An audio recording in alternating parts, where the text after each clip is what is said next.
Dalam 24 jam sehari, kebanyakan dari kita mempergunakan separuh harinya untuk bekerja. Sehingga, disadari atau tidak, waktu yang kita habiskan untuk bekerja adalah waktu yang sama yang dapat membentuk kita menjadi manusia yang berbeda. Tagline inilah yang akan menjadi tema kita hari ini. Selamat datang di program KTKJ.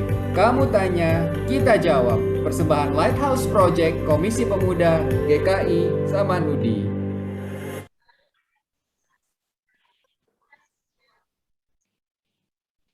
Oke, halo semuanya. Selamat sore. Waduh, nggak ada yang jawab nih. Sore. Sore semua. Saya jadi deg-degan gitu kalau ngomong sama layar.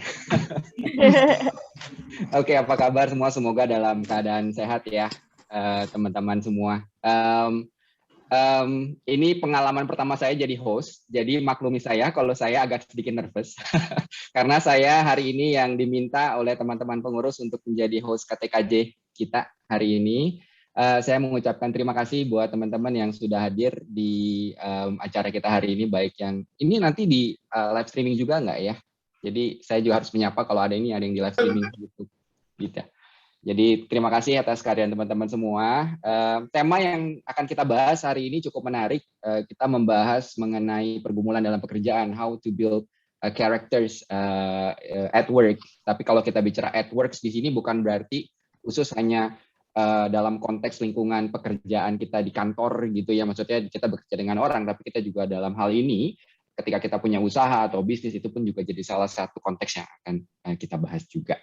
Oke, saya berharap dalam 1 jam ke depan kita bersama-sama bisa belajar bagaimana tantangan, pergumulan, kesulitan khususnya dalam keseharian kita bekerja, usaha kita, bisnis kita tadi ya, dapat membentuk kita menjadi manusia yang berbeda, tapi dalam arti yang positif. Maksudnya how we can be a better version of ourselves in the midst of our struggles.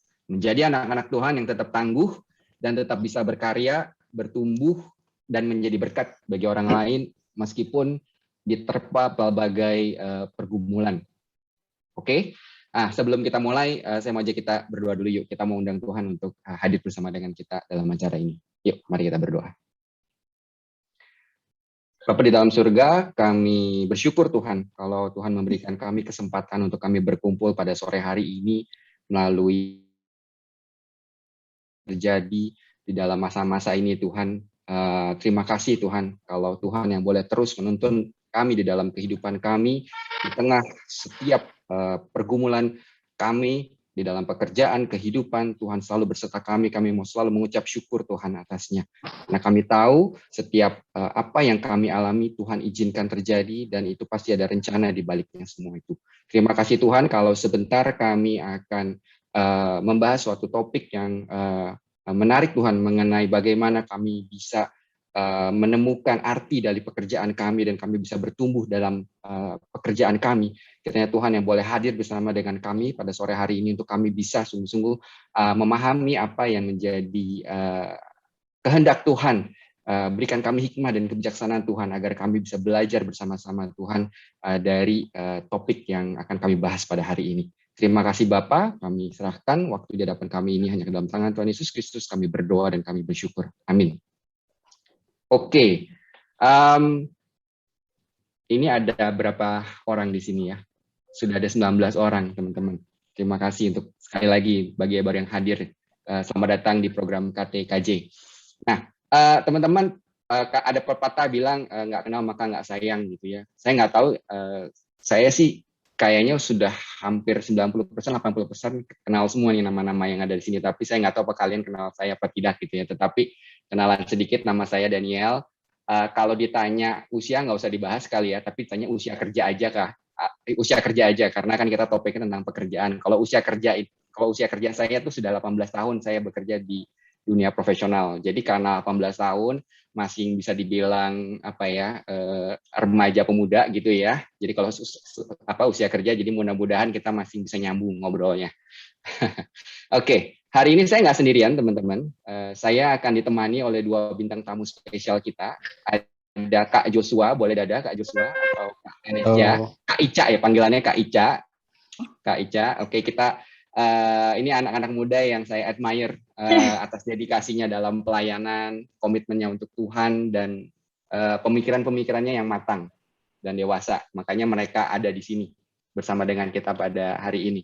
So let's welcoming Joshua and Ica. Boleh kasih itu nggak reaction apa sih? Kalau di Zoom itu ada reaction yang applause gitu, boleh? Biar secara virtual ada ininya. Ada nggak sih reaction applause? Ada. Nah, let's welcoming Joshua and Ica. Nah, oke. Ini biar nggak dingin gitu ya.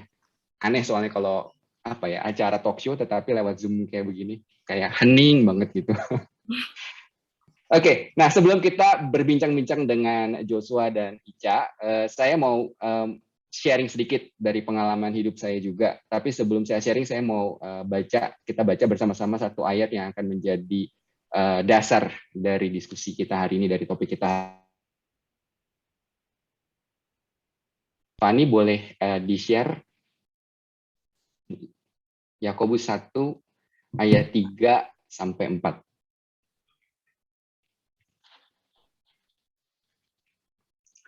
Kelihatan semuanya ya? Oke. Sebab kamu tahu bahwa ujian terhadap imanmu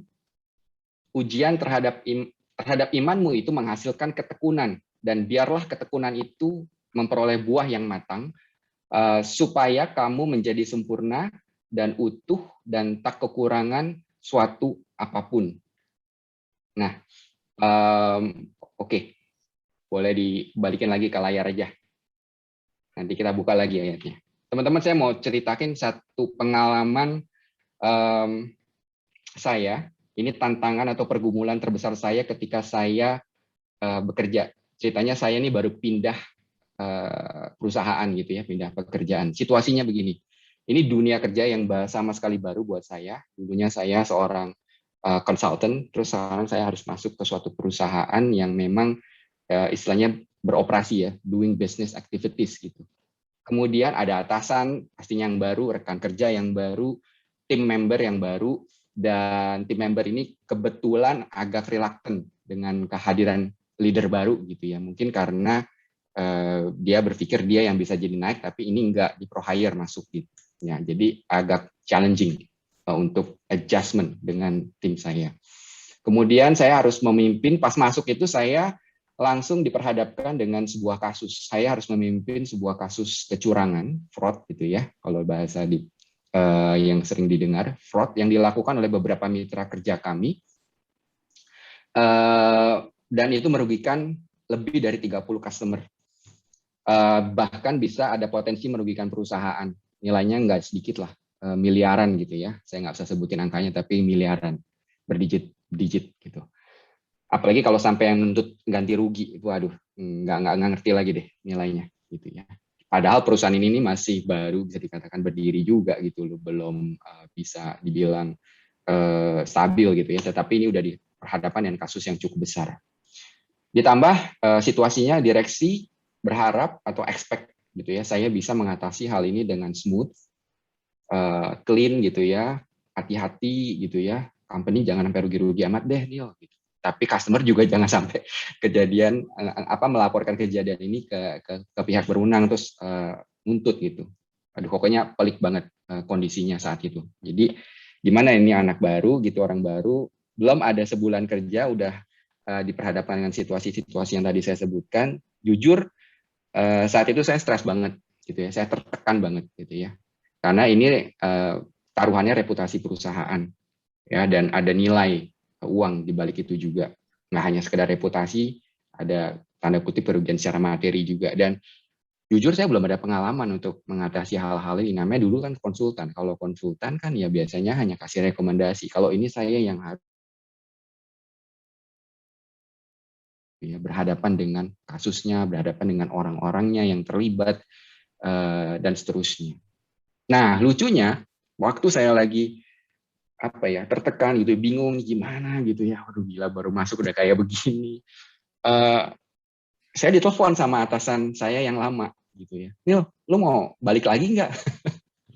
Pokoknya apa ya, diiming-imingi dengan apa jabatan yang lebih tinggi dan seterusnya gitu loh. Pokoknya kalau lu balik lagi, kita open banget, kami open banget. Jadi leader-leader di tempat kerja saya yang lama itu open kalau saya mau balik lagi. Lucu tuh, pas lagi saya lagi bingung, tiba-tiba dia telepon gitu dan apa bicara seperti itu. Waduh, bingung kan nih, gue resign apa enggak ya? Gue terima apa enggak ya gitu kan? Wah, menarik juga nih pas lagi stres begini. Tapi ya, to cut the story short, saya memutuskan untuk stay, teman-teman. Saya tetap stay and keep sailing gitu ya, tetap berjuang. Kenapa? Karena ketika saya mau pindah ke pekerjaan saya yang baru ini, ke perusahaan ini, memang itu atas hasil apa ya? Saya berdoa gitu. Tuhan, saya mau dong pindah mendapat challenge baru gitu. Dan Tuhan kasih. Dan kebetulan saya menemukan panggilan di pekerjaan ini. Kenapa? Karena di situ saya melihat di pekerjaan ini, di perusahaan yang ini ada banyak sistem yang sebenarnya harus diperbaiki proses, sehingga itu saya tertantang gitu loh, terpanggil untuk memperbaiki. Salah satunya adalah kenapa terjadinya kecurangan ini atau fraud ini, karena ada sistem yang nggak baik lah. Dan saya merasa wah ini something yang noble. Kalau saya bisa memperbaiki proses ini, berarti ada banyak masyarakat atau customer nanti yang terlindungi dong seharusnya. Nggak kejadian lagi seperti ini. Dan itu saya amini sebagai it's my calling. I think God wants me to work here because there's something yang Tuhan mau lakukan, yang saya perlu lakukan di sini gitu. Jadi saya percaya, saya beriman gitu bahwa ada alasan Tuhan menempatkan saya di perusahaan ini. Jadi saya lanjut, teman-teman. And thanks God, puji Tuhan benar, kasus itu bisa selesai dalam kurun waktu 2 bulan, kurang lebih dalam 2 bulan gitu ya. Nggak ada customer yang lapor ke pihak berwenang, kita nggak dituntut, company juga nggak rugi banget gitu ya, sampai miliaran tadi gitu ya. Rugi tetap ada pasti gitu, tapi nggak sampai angkanya jubile gitu. Dan dalam prosesnya, saya sangat merasakan Tuhan tuh benar-benar hadir gitu, benar-benar tolong saya with His invisible hands gitu ya. Yang pertama, saya diberikan ada 2 teman, rekan kerja saya, kalau bisa dibilang ini malaikat saya gitu ya, tiba-tiba Tuhan kasih, dia bisa, apa ya, mereka yang menghampiri saya gitu. Nil, ada yang bisa gue bantu apa enggak? Oleh dia dari departemen lain, bukan dari tim yang relate ke saya langsung gitu ya, di departemen saya. Kemudian tim lapangan yang bisa berkomunikasi dengan saya, doa banget tuh kan. Deg-degan nih, customer-nya marah, customer-nya mau nuntut atau gimana. Tapi ya thanks God again, setiap kali customer satu-satu tuh didatengin dan kita jelaskan kasusnya, mereka mau ngerti dan mereka nggak ada yang menuntut. Dan memahami lah kebanyakan dari mereka. Yang awalnya parah, yang awalnya nggak seneng, tapi ketika di approach dengan baik, tiba-tiba mereka oke gitu. Bukan tiba-tiba, maksudnya mereka jadi nggak ada masalah. Ya kalau diceritain teknisnya panjang teman-teman, tapi bottom line beres. Dan saya merasakan Tuhan tuh hadir, Tuhan tuh tolong saya banget karena saya benar-benar bergantung sama Dia di dalam prosesnya. Nah, saya berharap pengalaman ini, sharing ini dapat menghidupi ayat yang baru kita baca tadi. Boleh dibuka lagi, Van, ayatnya. Yakobus 1 ayat 3 sampai 4. Trials and challenges, ujian gitu ya, terhadap imanmu itu menghasilkan ketekunan, dan biarlah ketekunan itu memperoleh buah yang matang, supaya kamu menjadi sempurna dan utuh dan tak kekurangan suatu apapun. Nah, ujian terhadap iman ini tadi tuh teman-teman kalau nyimak gitu ya, tapi di waktu saya diperhadapkan untuk lagi stres, lagi tertekan gitu, saya tuh lagi diperhadapkan, saya mau tetap beriman atas panggilan saya bekerja di tempat ini, gitu ya, percaya kepada Tuhan, atau percaya kepada atasan saya yang lama. Udah deh, gue pindah aja deh, balik lagi gitu ke kantor yang lama. Itu struggle, itu keputusan besar yang saya harus ambil. Karena ada tawaran yang menarik di satu sisi, saya lagi struggling. Tapi I believe karena ini saya mengimani bahwa ini adalah panggilan saya, gitu di pekerjaan yang sedang saya hadapi ini, gitu, ujian yang sedang saya hadapi. So ya udah, saya jalanin aja, saya tekun ya udah deh Tuhan, saya bergantung sama Tuhan aja. Dan at the end ya menghasilkan buah sih saya berasanya. Prosesnya memang nggak enak teman-teman, susah gitu ya, apalagi tim member belum deket gitu ya, dan apa namanya saat itu orang masih baru banyak yang kenal saya mesti ketemu, saya mesti memperkenalkan diri ke mitra kerja atau ke bisnis partner yang memang terlibat juga dalam kasus ini. Saya harus present, saya harus mimpin rapat, dan aduh itu benar-benar kalau bukan Tuhan yang tolong sih saya juga nggak tahu. Ternyata pas saya lihat lagi, waduh kok bisa ya gitu ya, ternyata selesai juga ya kasus beras besar ini gitu ya. Nggak ngerti gimana pokoknya, tapi Tuhan kasih jalan aja terus gitu. Dan akhirnya kerjaan saya di-appreciate oleh semua orang, dan relasi yang tadinya belum terbangun dengan baik dengan banyak orang itu jadi cepat deket gitu. Ada buah yang matang yang terjadi atas ketekunan yang saya coba jalanin. Prosesnya memang nggak enak, tetapi ya saya sabar, ya tekun aja jalanin, karena saya percaya Tuhan pasti akan terus kasih jalan. Dan ya thanks God semuanya berjalan dengan baik. Nah, udah itu simple story saya sebagai pembuka, karena saya cuman host di sini, saya nggak boleh cerita terlalu. Oke, semoga sharing saya bisa membuka ruang diskusi kita yang lebih dalam nanti terkait dengan topik yang akan kita bahas hari ini. Sekarang kita masuk ke segmen, mulai masuk ke segmen bincang-bincang ya, Jos, Cak. Tapi sebelum masuk, boleh kalau nanti ada pertanyaan, bukan berarti nggak boleh nanya gitu ya teman-teman. Silahkan kalau ada yang mau nanya, ada yang mau menanggapi, atau ada yang mau ya ngobrol gitu, ngomong apapun. Nanti saya juga mau cerita kok, silahkan. Nanti tolong di chat ya, di ruang di chatnya silahkan digunakan gitu. Oke. Nah sekarang kita mau ngobrol santai aja sama Kak Joshua, panggilannya Kak Joshua aja atau gimana nih? Jos, apa Ica? Terserah kok. Apa Ci? Bukan tante yang pasti ya. Hah? Kalau Ica, Ci. Kalau gue nggak usah pakai ko. Waduh, kebalik nih.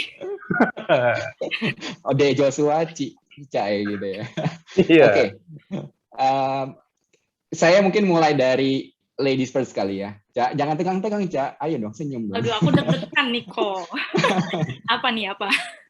Mungkin boleh diceritain sedikit mengenai kesibukan Ica, mungkin latar belakang pekerjaan Ica gitu. Sebelum kita masuk ke pertanyaan yang lebih serius gitu, Ca. Mungkin boleh cerita tentang Ica sedikit aja, Ca.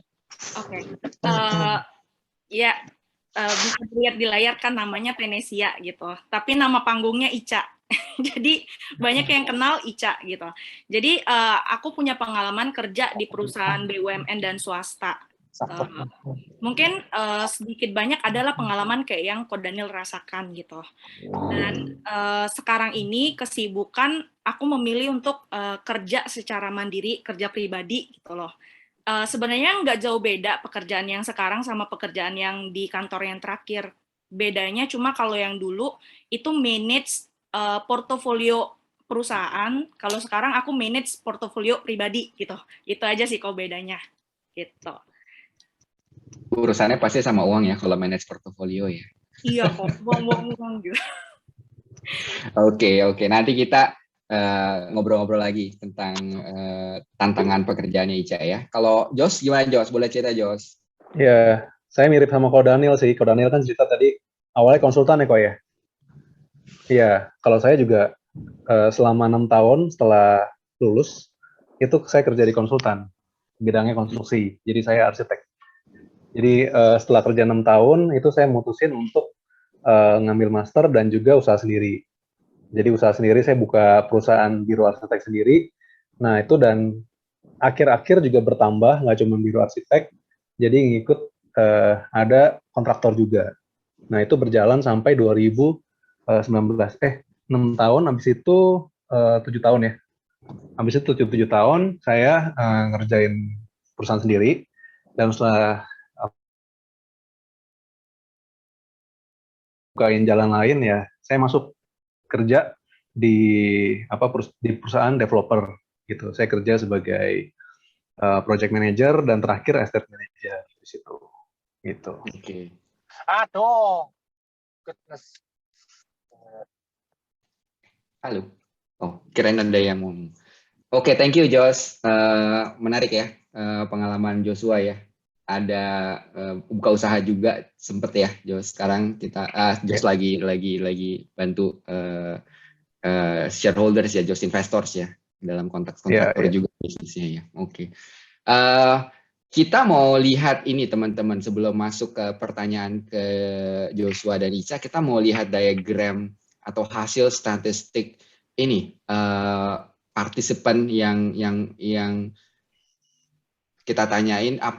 Pertanyaannya gini, apakah pergumulan terbesar yang kamu alami saat ini? Apa pergumulan terbesar yang kamu alami saat ini? Dan ternyata 55% sebagian besar itu bilang mereka lagi mengalami tekanan dalam, apa sih? Boleh dilihat nggak? Mengalami tekanan dalam pekerjaan ya?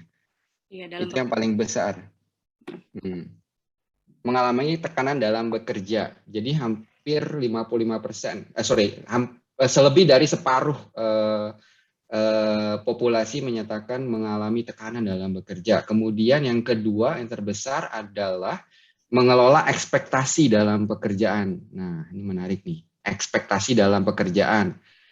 Mungkin kalau ngomongin jenjang karir, bonus, segala macam tuh biasanya ekspektasi dengan atasan tuh biasanya tuh ya. Kemudian yang ketiga membangun kepercayaan, betul nggak? 11% itu ya, membangun kepercayaan dalam bekerja, relasi nih. Tapi kalau bicara relasi itu sebenarnya juga tuh ada kayak persaingan antar rekan kerja, komunikasi dengan tim, itu juga konteksnya mungkin mirip-mirip ya sebenarnya ya. Jadi, tapi 3 besar ini yang mungkin kita akan cukup banyak bahas kali ya di bincang-bincang kita hari ini. Nah, bicara mengenai tekanan, Cak. Kalau Ica gimana, Cak? Pengalamannya? Pernah nggak ngalamin tekanan dalam bekerja yang Ica merasa sangat-sangat, waduh ini gimana ya jalan keluarnya? Gue mesti ngapain ya? Gimana, Cak? Ada nggak cerita pengalaman, Cak? Pernah sih kok. Pasti kalau ditanya nih teman-teman di sini semua pasti pernah mengalami tekanan dalam bekerja gitu loh.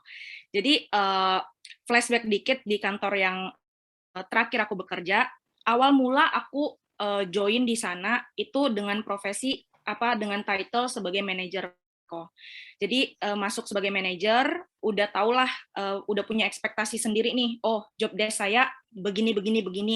Dan ekspektasi secara remunerasi juga udah sesuai dengan apa yang saya inginkan gitu. Semuanya berjalan smooth sampai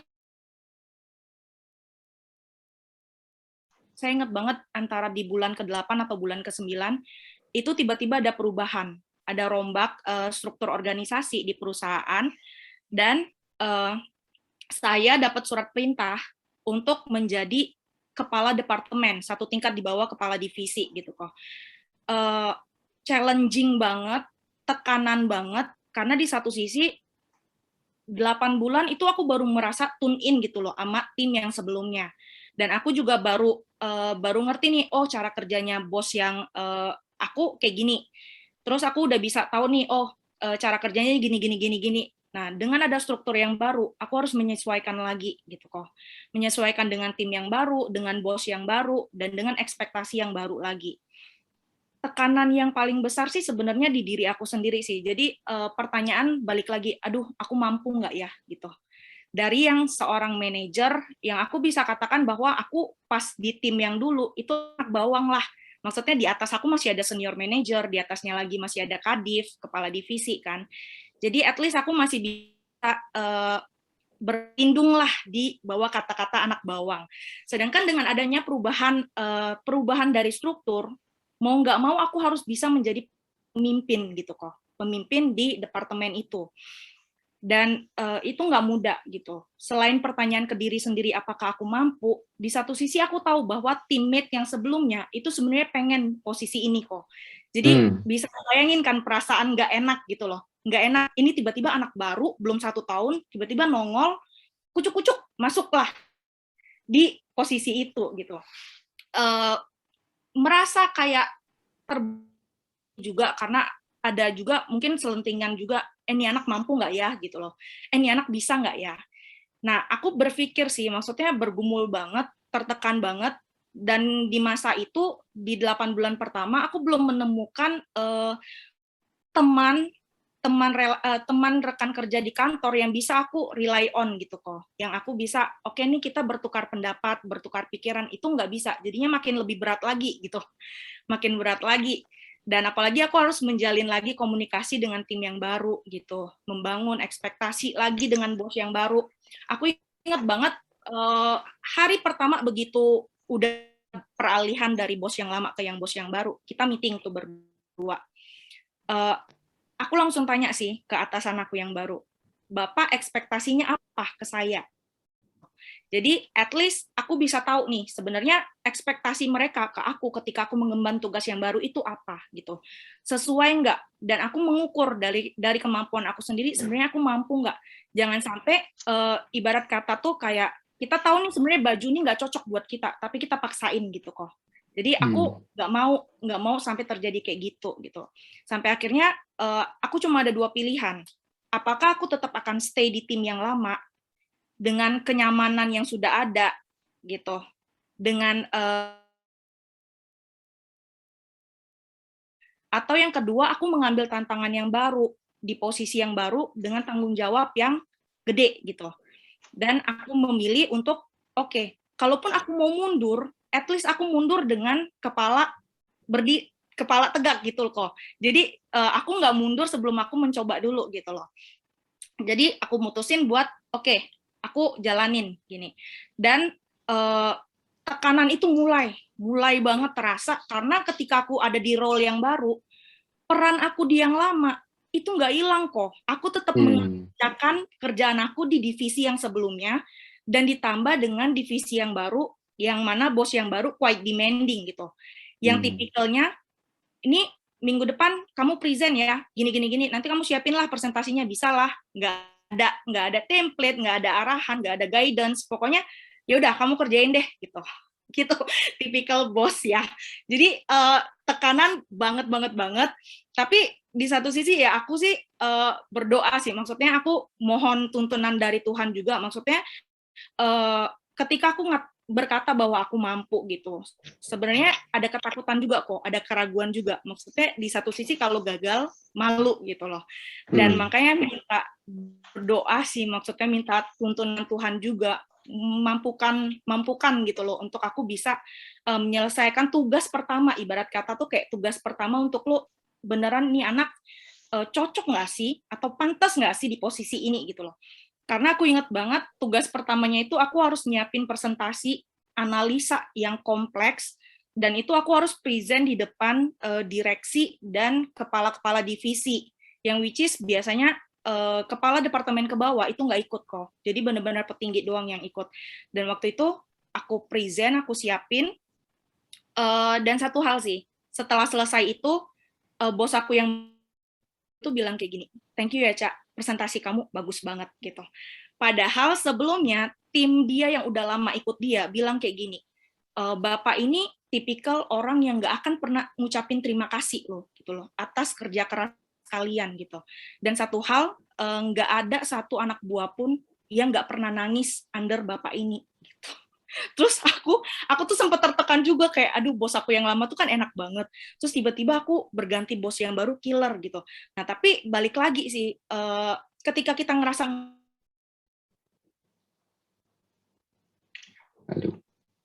hilang ya Ica, ya Tuhan pasti bisa tuh dengan caranya tuh. Hilang ya kok, tapi Cak hilang 10 detik. Mukanya kelihatan tapi suaranya hilang, Cak. Oh maklum lah kok, aku tinggal di gurun nih, susah sih. Nggak apa-apa.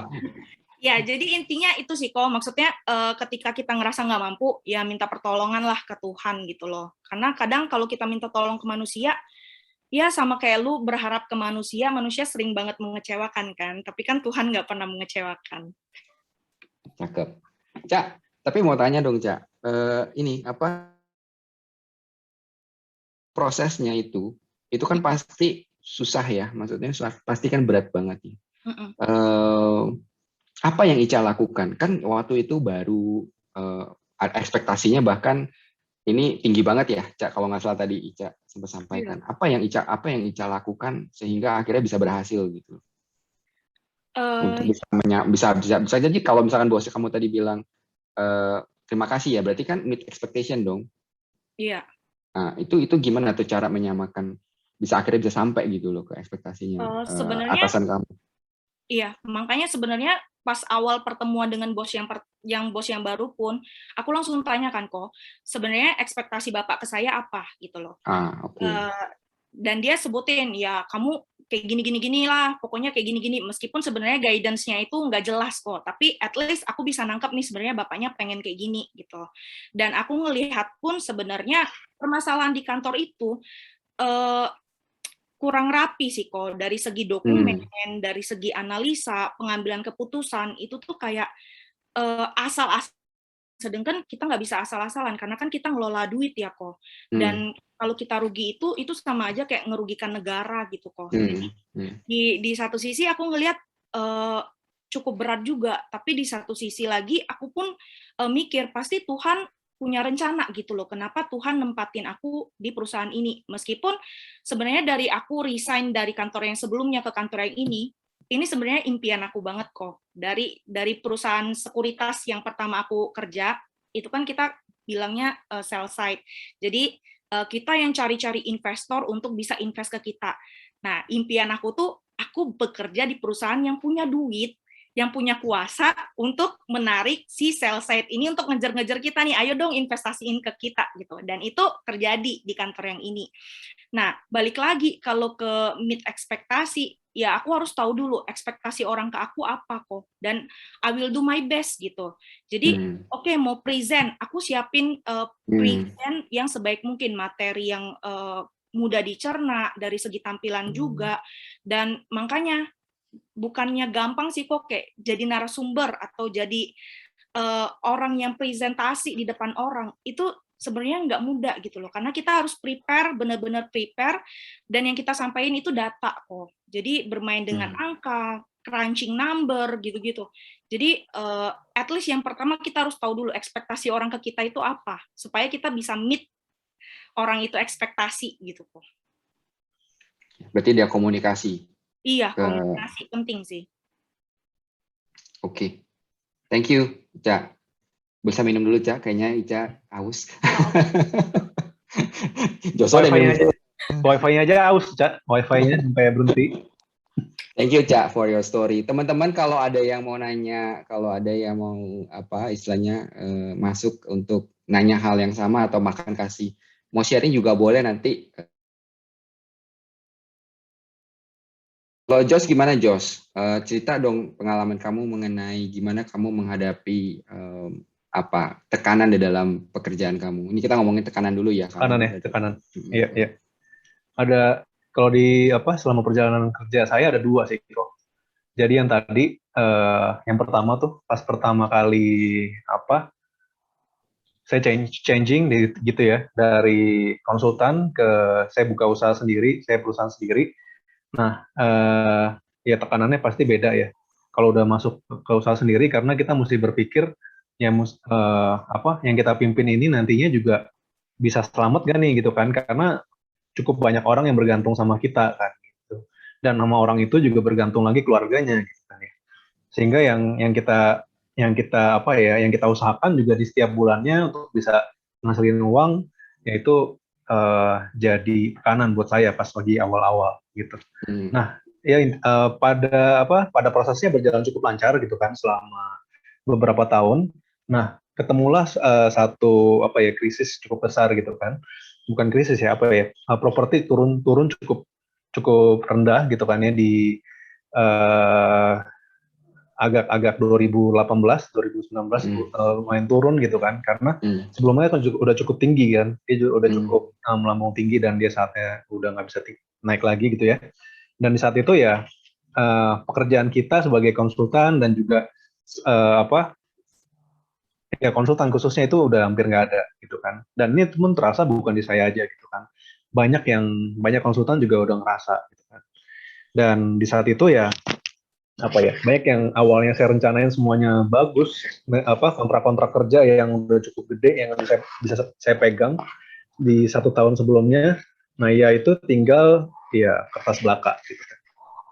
Dan ya nggak cuma itu aja kan, ya saya mesti pikirin perusahaan gitu kan, saya mesti pikirin, saya juga punya rencana gitu kan, tabungan, dan juga saya udah kerja selama hampir 5 tahun, dan selama itu saya punya tabungan dan saya ada membeli properti juga. Nah, itu semuanya terancam gitu kan. Jadi yang kita udah perjuangkan, yang kita udah mati-matian tabung, ya gimana nih? Akan habis terus gitu kan kalau misalnya kita nggak dapat project, ya ujung-ujungnya uang kita semua tabungannya dan sampai propertinya bakal habis gitu kan. Ya untuk bayar sewa kantor gitu kan, untuk bayar gaji karyawan gitu. Nah, banyak. Nah, itu posisi saya udah terakhir malah di beberapa bulan ya udah minus gitu kan, dan sampai rekening perusahaan juga udah habis, dan juga bergulir lagi ke rekening pribadi juga udah habis gitu kan. Sehingga saya pikir juga, wah ya udah, akhirnya saya cukup stres waktu dan berbulan-bulan juga nggak bisa tidur karena masa sih yang kita udah kita udah perjuangin bertahun-tahun itu bakal habis gitu kan dalam waktu ya sekian aja gitu ya. Nah, di saat itu ya saya belajar sih ya, dan untung juga ada teman-teman dari pemuda juga gitu kan, gimana kita bisa sharing sehingga bisa set prioritas hidup. Sebenarnya ya sampai ke posisi itu, ya itu pun juga Tuhan yang udah pimpin gitu kan ya. Tuhan yang udah pimpin saya gitu ya. Terlepas dari masalah uangnya seperti apa gitu kan, terlepas dari saya bisa punya tabungan berapa. Nah, ketika Tuhan mengizinkan hal ini terjadi gitu kan, ya di saat itu ya saya mesti percaya sama Tuhan gitu kan, bukan percaya sama barangnya, bukan percaya sama pencapaian saya gitu kan. Nah, itu saya belajar satu hal sih di situ pas waktu lagi krisis di perusahaan gitu kan. Nah, Jos, berarti belajar untuk tetap bergantung maksudnya Joshua tadi dalam hal ini. Iya, jadi merubah pandangan sih kok. Tadi merubah pandangan. Iya, awalnya kan saya berpikir ya seperti orang orang normal pada umumnya gitu kan. Kita udah nabung gitu kan, udah bekerja keras di perusahaan kita, di aset kita selama bertahun-tahun, ya di saat di akhir-akhir bulan itu ya Tuhan mengizinkan untuk bisa terlepas dari tangan saya gitu kan. Okay. Ya melihat ke Tuhannya sih, bukan melihat ke barangnya. Ya. Berarti perspektif kamu saat itu tuh nggak ngelihat kepada masalahnya, tetapi kamu mengarahkan pandangan kamu kayak Tuhan nih saya mau ngapain nih gitu ya, saya mesti gimana nih. Jadi melihat apa yang mau Tuhan supaya Joshua lakukan gitu ya, Jos. Iya, betul. Kurang lebih kayak begitu. Dan di saat itu pun juga saya udah bisa merubah merubah sikap saya gitu kan. Jadi sudah let go setelah berbulan-bulan itu bergumul. Jadi ya misalnya properti itu Tuhan yang kasih, ya ketika Tuhan mau ambil ya Tuhan ambil nggak masalah, tapi hati saya tetap sama Tuhan. Dan perusahaan pun juga sama, dan juga ya kekuasaan, ibarat kekuasaan kan kita memiliki karyawan dan lain sebagainya gitu ya. Dan itu ketika ya Tuhan mau ambil pun juga nggak masalah. Esensinya karena bukan itu. Acceptance ya, Jos. Acceptance. Yes. Berarti Jos accept the condition at that time gitu ya. Accept, dan juga kita juga merubah strategi pasti dalam perusahaan. Okay. Apa yang bisa kita kerjakan sehingga pada akhirnya pun juga kita ada ngerubah sedikit line bisnisnya dari yang tadinya doing konsultasi aja, ya kita ada juga ya Tuhan bukain jalan. Tuhan bukan yang bukain jalan, ada aja Tuhan bukain jalan asal kita mau berusaha ya. Tuhan bukain jalan waktu itu ya kita ngerjain kontraktor. Kebetulan saya juga ambil studi lanjut di bidang konstruksi, jadi itu bisa saya kerjain dan saya kerjain. Cuman ada bagian lain yang saya nggak bisa keep, ya udah nggak apa-apa gitu. Nah, tapi bukan berarti di posisi itu semuanya udah udah balik ke normal, nggak juga sih, tetap berdarah-darah, tapi paling enggak itu ceritanya. Itu pas lagi usaha sendiri. Oke. Thank you, Jos. Berarti yang paling penting dalam hal ini ketika menghadapi tekanan, kita harus accept dulu ya. Oke. Ini something yang memang sulit, memang besar, tapi kita juga nggak bisa selalu istilahnya boleh kalau saya bilang selalu berkutat dengan problemnya gitu kan ya, Jos. Kalau tadi Joshua bilang, ayo kita mesti ngapain nih, rubah strategi gitu. Jadi dalam hal ini juga saya nangkepnya solving problem oriented instead of just thinking about the problems itself gitu ya, Jos. Ya, Nggak pasti. mikirin masalahnya doang gitu, tetapi oke, ini gue mesti gimana nih, gue mesti gimana, cari solusinya seperti apa gitu ya kurang lebih ya, Jos, pelajarannya. Iya, pasti. Thank you, Jos. Cak, ada cerita lagi nggak, Cak? Kalau misalkan gini, Cak, tadi kan di diagram tuh ada yang bicara mengenai membangun relasi, Cak. Trust ya, kalau nggak salah, membangun kepercayaan. Ada nggak cerita terkait hal itu, Cak? Gimana sih cara membangun relasi kepercayaan dengan rekan kerja? Tadi kalau nggak salah Ica juga sempat cerita tuh ada tim yang nggak suka Ica pindah, kalau nggak salah tadi kayak gitu ya misalkan. Tapi nggak apa-apa, ada cerita lain juga nggak masalah. Ada nggak, Cak, terkait ke relasi? Kalau ke relasi sih balik lagi sih kok.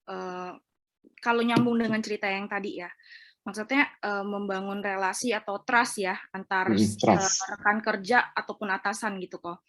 Jadi ketika aku di posisi yang baru pun, itu kan sempat ada pertanyaan salah satu direksi gitu. Panggil bos yang lama, tanya, ini Ica gimana menurut Bapak gitu.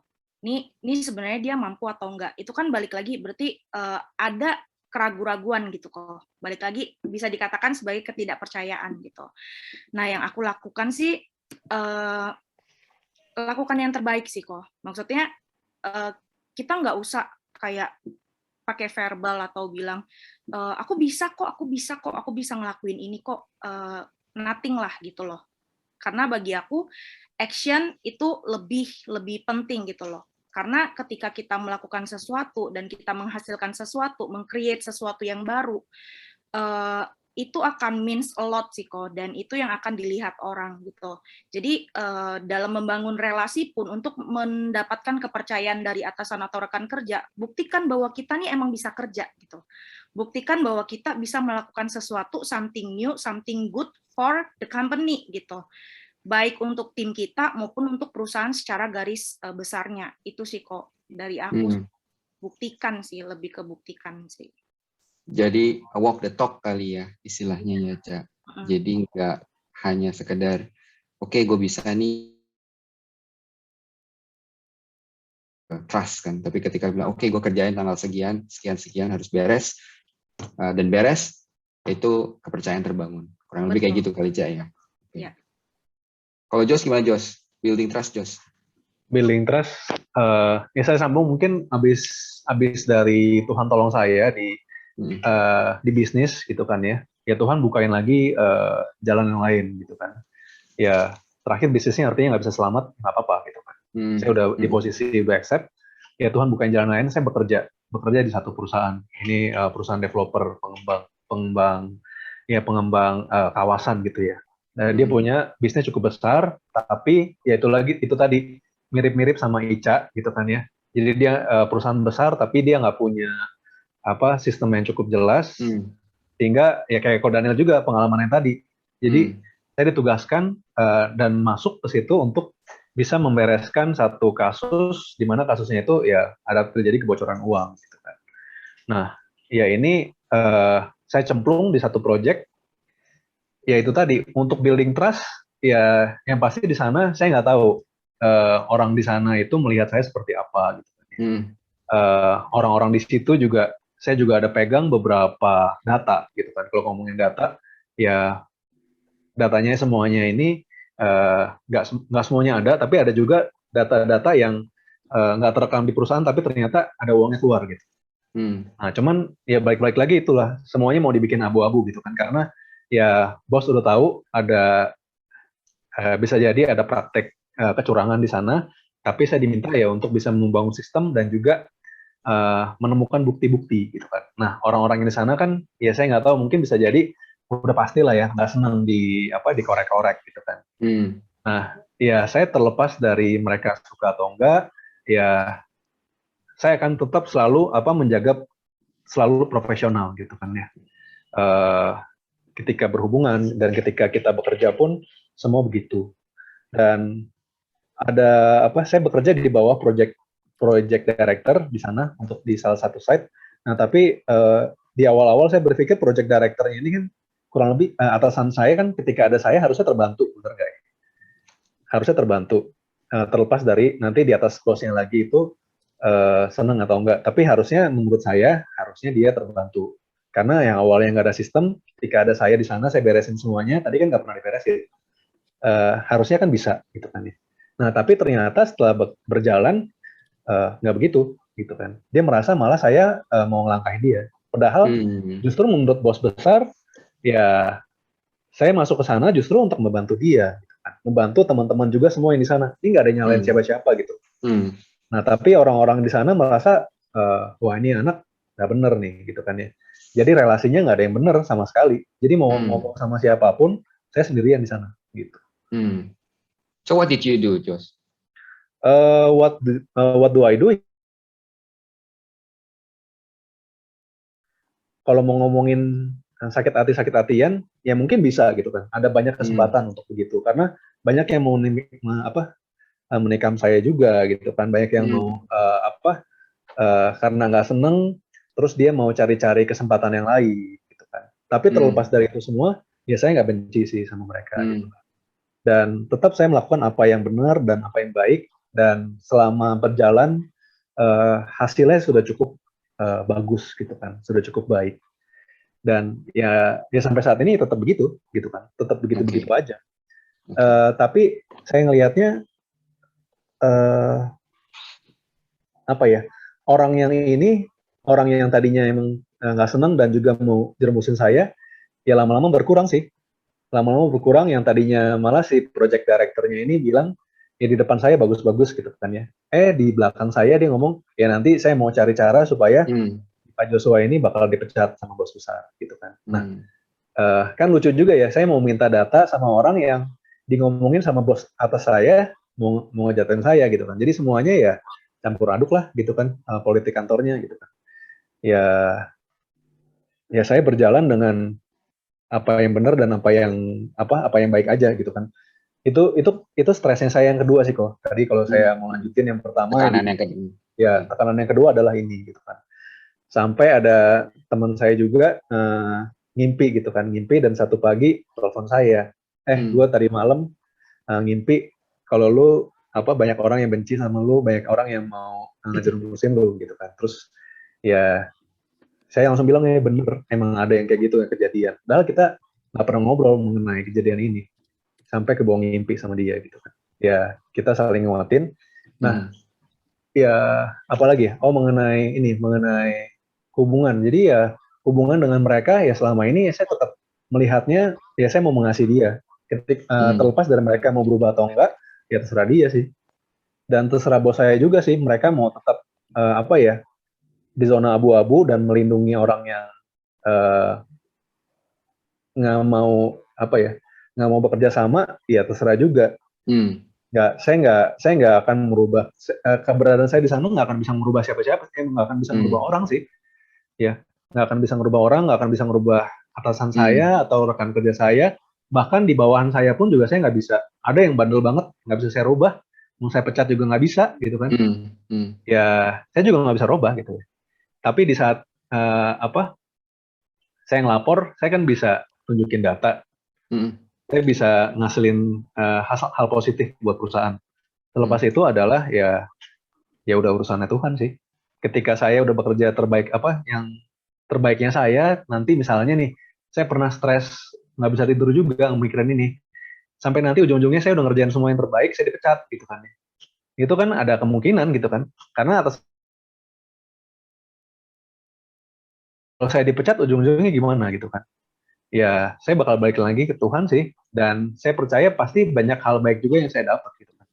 Ya nggak cuman ketika orangnya nggak bisa jadi happy karena saya kerja di situ, artinya kerja saya gagal, saya rasa nggak begitu juga sih. Tapi apa yang membuat Joshua bisa tetap bertahan, Jos? Dan dalam ini tekanan kan? Kalau dengar cerita Joshua kan tekanannya sangat-sangat besar ya.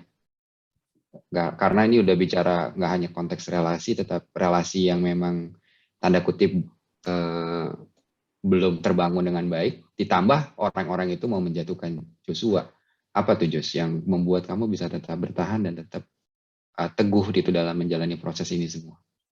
Itu tadi sih kok, karena yang pertama kok mau di perusahaan sendiri kan udah nggak ada jalan ya, jadi mundur nggak bisa, cuma ada Oke. satu jalan maju gitu kan, jalan maju. Terus juga sekarang kondisi konstruksi juga lagi sulit, jadi kalau saya cuman mau melihat, oh gini, ada salah satu senior saya tapi bukan di perusahaan yang sama, dia posisinya di shareholder gitu kan, tapi dia bisa beberapa kali dia bantu saya gitu kan.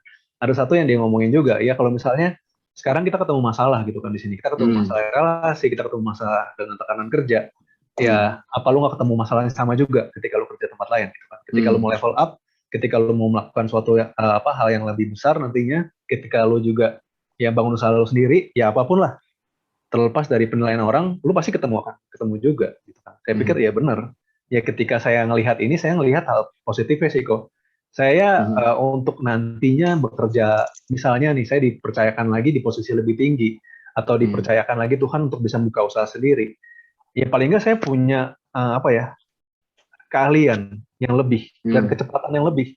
Ketika saya sekarang kan diminta untuk berproses, untuk lari cepat nih. Tapi semua ibaratnya ya teman-teman di sekitar saya nggak ada yang mau lari, megangin kaki saya, megangin tangan saya gitu kan.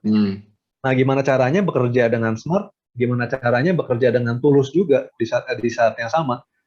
Yaitu untuk bisa menghasilkan hal yang bagus, hal yang positif, dan semuanya bisa bikin perusahaan nggak rugi lagi. Nah, itu kan nilai tambah. Gitu.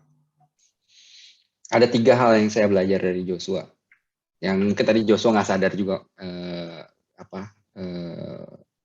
mungkin udah ngomongin ini gitu. Yang pertama tadi kamu bilang nggak baperan, nggak sakit hati gitu. Ya udah. Jadi orang mau ngomong apa ya sudah, nggak usah dimasukin ke hati gitu. Ngapain kita pikirin apa kata orang. Kalau saya tadi nangkapnya gitu, Jos. Jadi kamu let go. You don't put it in your heart gitu untuk hal-hal yang negativity yang kamu dengar dari orang lain. Itu yang tadi satu yang pelajaran. Yang kedua, kamu bilang ya tetap mengasihi. And I think that's the principle sih, Jos. Kalau saya ngelihat kenapa kamu bisa tetap bertahan, karena yang seperti kamu gitu ya, tetap bisa nggak apa istilahnya baperan, kemudian benci gitu. Saya yakin nggak akan bisa bertahan sih Joshua, terlepas dari kondisi kamu apapun itu. Karena kamu bisa tetap bertahan di dalam struggles-nya kamu gitu. Dan yang ketiga yang paling penting, bukan paling penting, yang sama pentingnya itu keep positive mindset. Kalau tadi saya ngeliatnya gitu. Jadi kamu tetap melihat apa yang bisa gue pelajarin dari sini, ya oke gue bisa lari cepat nanti dan seterusnya. I think itu 3 hal yang sangat penting sih. Kalau misalkan tadi saya lihat juga di pertanyaan dari G-Form ya, ada pertanyaan bagaimana cara menghadapi tekanan dalam bekerja. I think itu udah di-sum up dengan baik tadi sama Joshua juga tuh. Yang siapapun yang bertanya pertanyaan itu. Thank you, Josh. Thank you. Oke. Saya buka ruang pertanyaan. Ada yang mau bertanya nggak teman-teman di chat? Di chat sepi ya? Masih kosong ya? Teman-teman kalau ada yang mau bertanya tentang topik hari ini, tentang apa yang teman-teman alami dan mau coba sharing juga mungkin, atau memang apapun ada pertanyaan, pergumulan yang teman-teman hadapi, silahkan. Atau dari sharing-sharingnya Joshua, dari sharing-sharingnya Ica, ada yang mau ditanyain boleh. Monggo. Ada nggak teman-teman?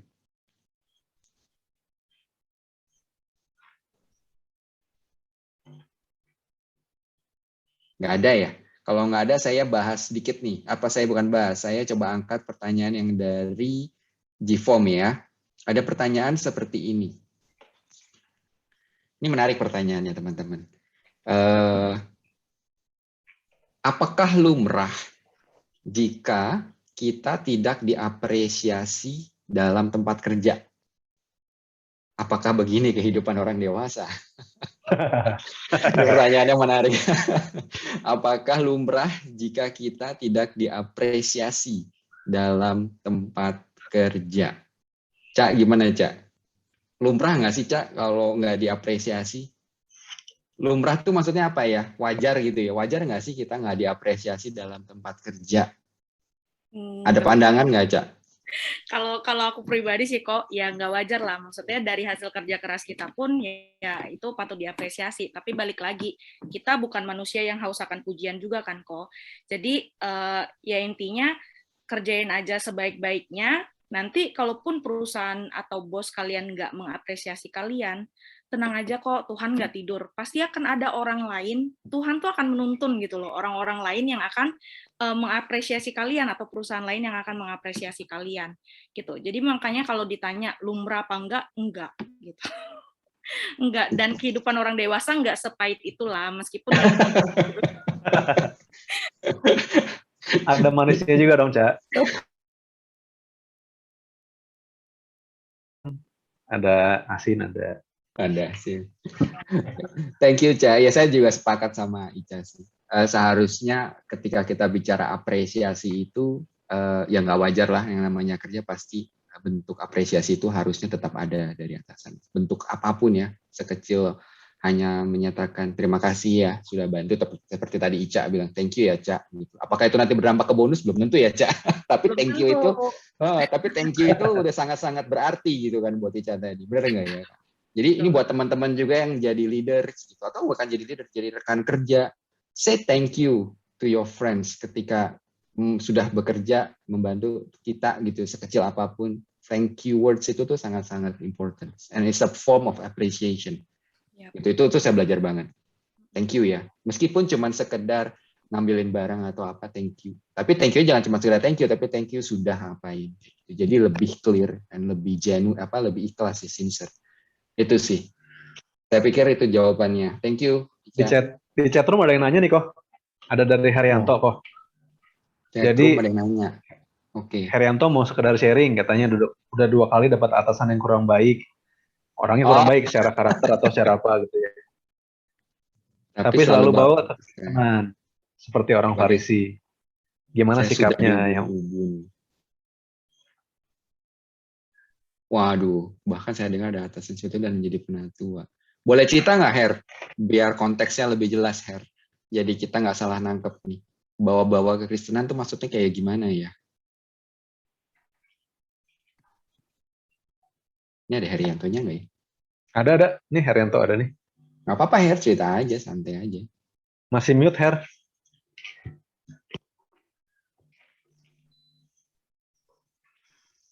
Ya intinya dia bilang kalau saya itu selalu ngajak doa. Terus satu lagi sama bilang kerjaan saya nggak benar tuh minta pimpinan Roh Kudus, minta pimpinan apa, padahal ya dia kasih arahan nggak jelas, dia kasih kerjaannya sahutan. Gimana? Saya mau kerjain A, disuruh kerjain, belum selesai disuruh kerjain B, disuruh C, padahal nggak bisa setengah-setengah begitu kan. Itu sih. Lalu apa yang sudah Herianto lakukan dalam hal ini? Apakah sudah berkomunikasi dengan atasan kamu? Saya kok tipenya kalau udah nggak bisa diajak komunikasi lah. Saya udah males ngelihat apa ya, untuk komunikasi dengan orang seperti itu gitu. Energi saya bisa habis dan saya bisa ujungnya saya bisa makin marah dan saya nggak tahu kalau saya nekat saya gimana.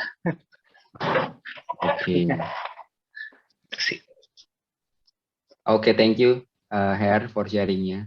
Iya, kalau nggak tahu Jos mau jawab dulu, Jos, untuk yang hal ini. Pernah nggak ada pengalaman ada atasan yang seperti ini, kemudian apa yang kamu lakukan? Atau ya Ica juga boleh, Ca.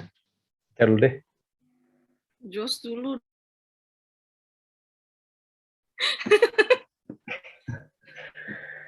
Apa ya? Ya, gue sih pernah, Her, ada bukan atasan ya, bukan atasan langsung, tapi di posisi ya rekan kerja gitu ya. Dan ya itu tadi ya orang percaya gitu kan, orang Kristen ya, tapi secara sikap malah berlawanan gitu kan, malah nggak sesuai. Nah tapi kalau Her ini lu diperintahnya mencelok gitu kan ya, Her, tapi nanti pada ujungnya lu dievaluasi nggak bagus gitu kan sama orang itu. Kalau gua sih ya itu tadi sih ya, sekarang pun juga gua ngerasakan hal yang sama gitu kan, yang tadi gua rasain juga, Her. Jadi bakal balik lagi ke kitanya sih. Ke kitanya kita punya motivasi buat bekerja tuh sampai mana gitu kan.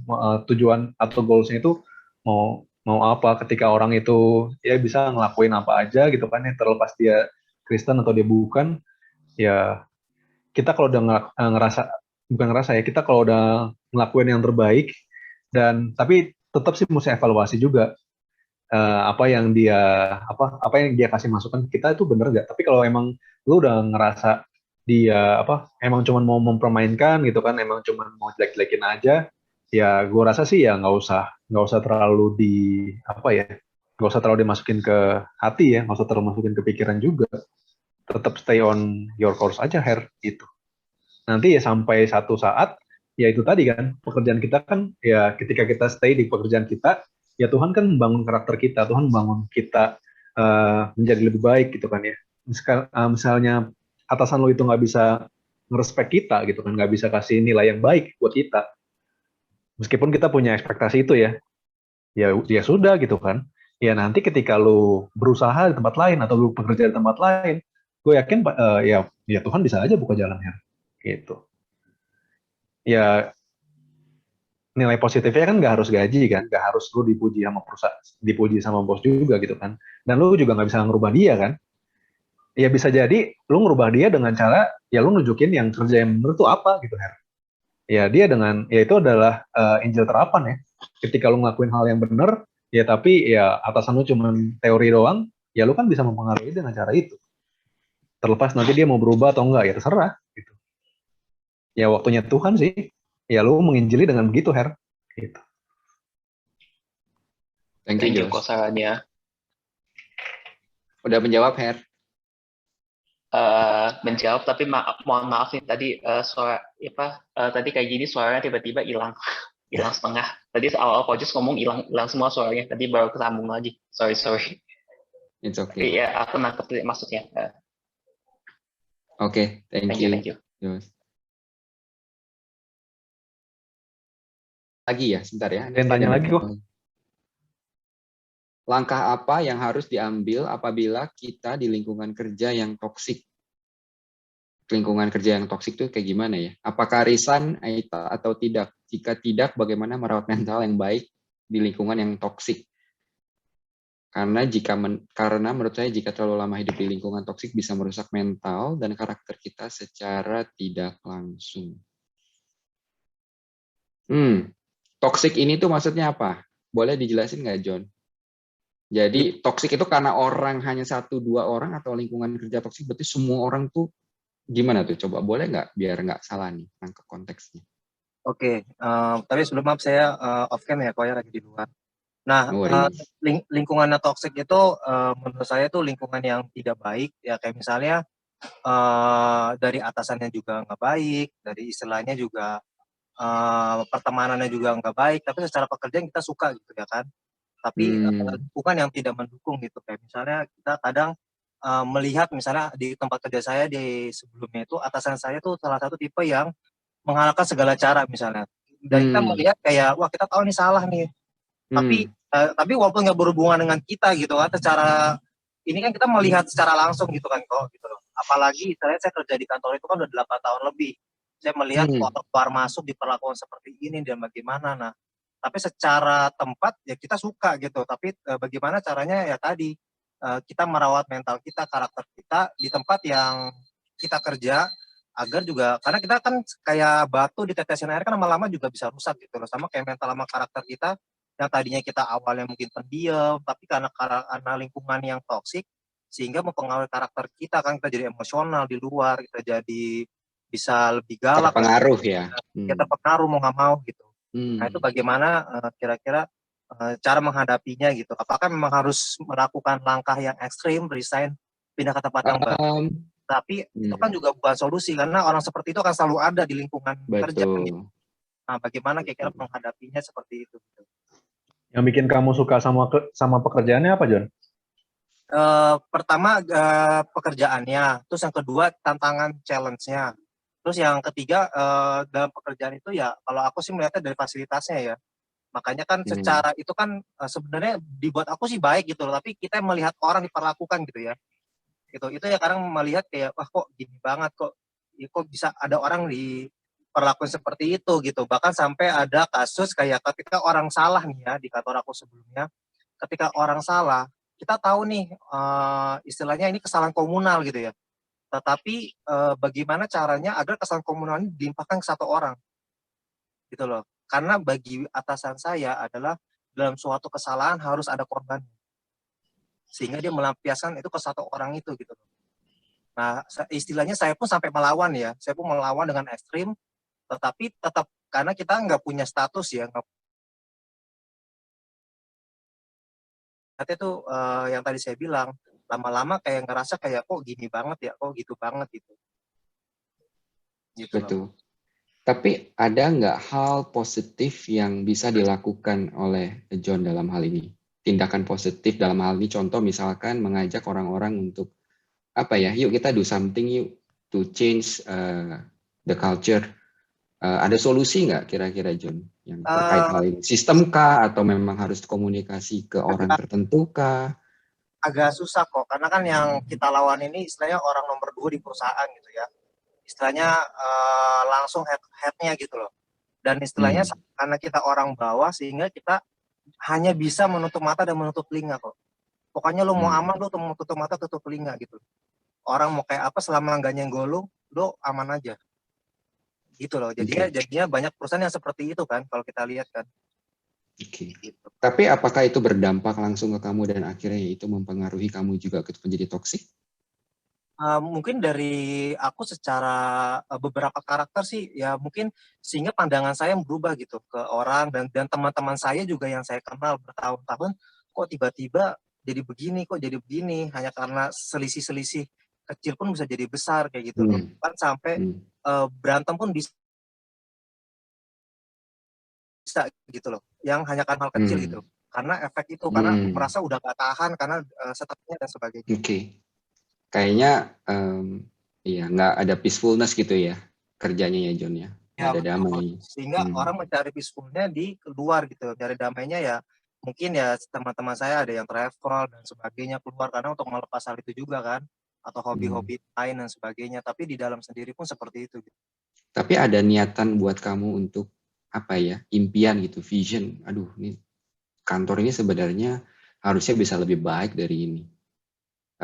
Dan you want to be a part of that changes gitu.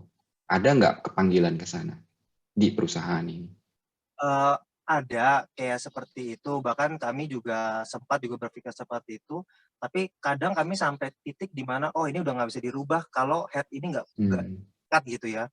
Karena ini udah istilahnya mencengkram gitu ya. Karena hubungan kita dengan owner itu diputus sama dia gitu. Kita nggak bisa mencapai owner gitu untuk mengadukan dan sebagainya. Sehingga kita ngadu ke owner pun orang nggak percaya gitu loh. Nah sampai titik ekstrimnya di tahun ke-7, tahun ke-8 banyak yang resign gitu akhirnya. Karena sampai titik mereka udah, ini udah nggak bisa toleransi nih, ini udah gila sih, udah stres nih. Gitu loh. Akhirnya ya kita keluar gitu. Oke.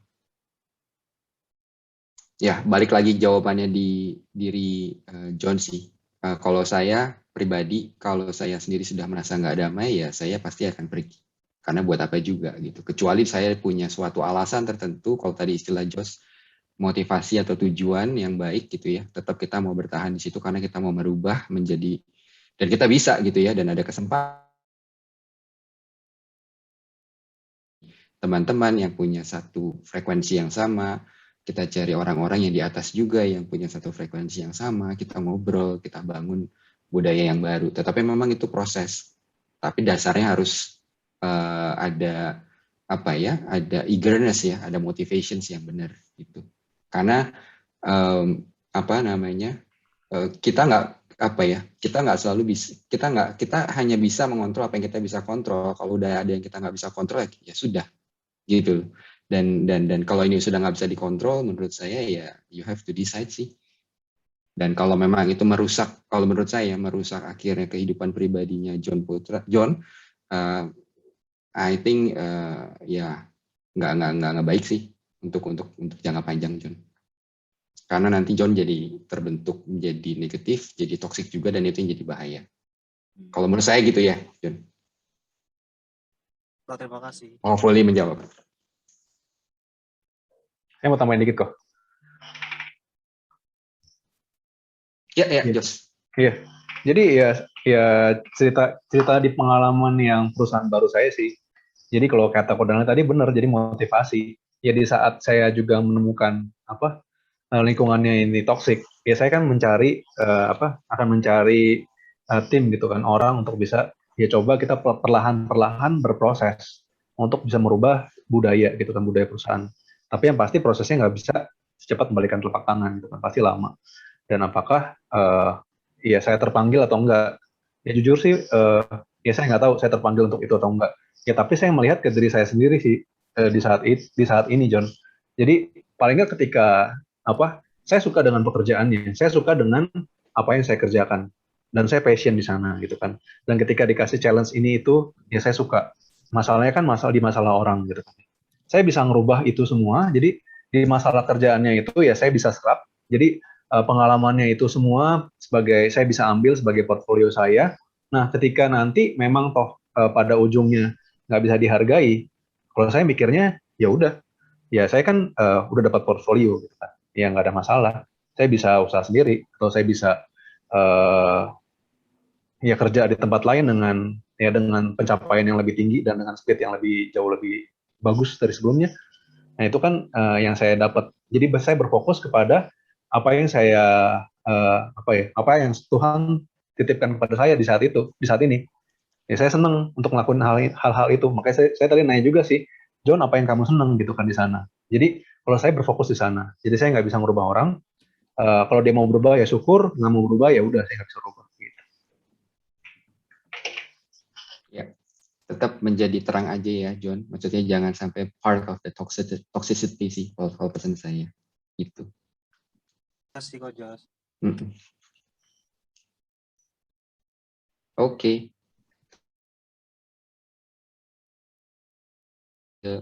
HR consultant ya, bukannya kita kali ya, Cah. Tapi buat saya pribadi sih, yang satu hal yang saya dari pertanyaan-pertanyaan ini yang tadi baru kita bahas, apa ya? Gimana cara kita tetap jadi anak Tuhan sih di tempat kerja kita? Itu yang paling penting. Tetap bisa, karena saya lupa, saya pernah baca satu quotes seorang pengarang buku Kristen juga, dia bilang begini, kalau terang yang ada di luar kamu lebih besar dari terang yang ada di dalam kamu yang akan kebakar. Tetapi kalau terang yang ada di dalam kamu lebih besar daripada terang yang ada di luar kamu yang akan menjadi dampak. Dan saya berharap kita bisa tetap menjadi terangnya Tuhan sih, dimanapun kita berada. Karena dunia ini dimanapun juga, kamu pindah kemanapun juga, pengalaman saya kerja di mana-mana sama. Toxicity, orang-orang yang negatif, yang ngomongin orang, yang nyinyir, yang mau jatuhin orang, yang jealous gitu, yang ya apa ya, we are living in this broken world gitu. Tapi kan pertanyaannya untuk kita sebagai anak Tuhan ya, kita mau kayak gimana? Kita mau ngikut seperti mereka atau enggak? Padahal kan kita bilang kita nggak boleh, saya lupa ada Sindu nggak sih di sini? Sin, ayatnya Roma berapa ya? Yang pembaharuan budimu itu Roma 12 ayat 2 ya, kalau nggak salah ya. Sama lupa, masih lihat. Bukan. Ya intinya saya coba cari, oke nih dia. Janganlah kamu menjadi serupa, benar Roma 12. Janganlah kamu menjadi serupa dengan dunia ini, tetapi berubahlah oleh pembaharuan budimu, sehingga kamu dapat membedakan manakah kehendak Allah, apa yang baik, yang berkenan kepada Allah, dan yang sempurna. Kalau bahasa Inggrisnya, seingat saya di Roma 12:2 itu ketika bicara berubahlah oleh pembaharuan budimu, artinya adalah di bahasa Inggrisnya be transformed by renewing your mind. Jadi mind kamu, mindsetnya gitu loh. Jadi jangan sampai kita yang dipengaruhi. Jadi kita mindsetnya jangan mau dipengaruhi, kita harus berubah, kita yang mempengaruhi. Kalau tadi bahasa yang digunakan Joshua bagus tuh, keep positif gitu. Tetap positif, jangan baper, ya tetap mencintai gitu, tetap mengasihi orang-orang yang memang ya begitu adanya gitu. Itu sih kalau menurut saya. Yang paling penting jangan sampai kita terpengaruh aja. Kok ada pertanyaan tambahan nih kok dari Ivan ya? Nanya dong, kalau atasan ngasih kerjaan di luar job desk, padahal job desk sendiri masih banyak, sebaiknya gimana? Nah, gimana kok? komunikasi. Mm-mm. Saya nggak tahu ya, maksudnya apakah masalah komunikasi itu menjadi suatu yang memang menjadi sesuatu yang sulit gitu ya untuk dilakukan. Tetapi buat saya kalau nanya seperti yang kayak begini, mau atasan, bawahan atasan, kalau saya selalu bilang apapun masalahnya kamu jangan ngomong di belakang saya. Misalkan saya atasan untuk minta feedback, ada nggak kesalahan yang saya lakukan sehingga harus saya perbaiki. As a leader, kalau teman-teman sebagai leader tetap harus buka ruang untuk minta feedback dari tim member kita. Tapi kalau tim member kita menghadapi atasan yang nggak seperti itu, kalau saya sih beranikan diri seperti tadi yang Ica lakukan. Ekspektasi Bapak apa? Ini job desk saya seperti ini, tapi saya melakukannya di sini. Apakah ini masih sesuai dengan ekspektasi yang diharapkan? Dan menurut saya komunikasi itu jadi sangat penting sih, dan foundations ketika kita bekerja.